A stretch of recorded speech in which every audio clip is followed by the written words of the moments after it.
It was my proud privilege and pleasure to be in this institution, Universal School of Administration today. And I had the privilege to address the students who are very enthusiastic. And I find this school is different from other schools in the sense that the school prepares students from very inception stage for the future competitive examinations. It motivates from the very beginning the students to take up competitive exams both at the state and central level. Therefore, I find this is a very unique institution with a very unique objective.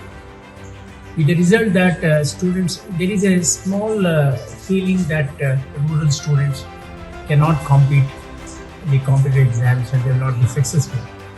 That wrong notion is completely being evaded by this Universal School of Administration by inculcating in students the spirit of competition and the spirit to compete in the central and state UPSC, University Public Service Examinations.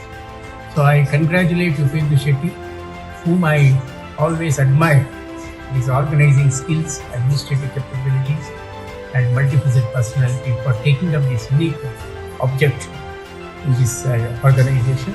And I wish the staff, students, everyone a grand success. And I once again congratulate this institution. Namaskar.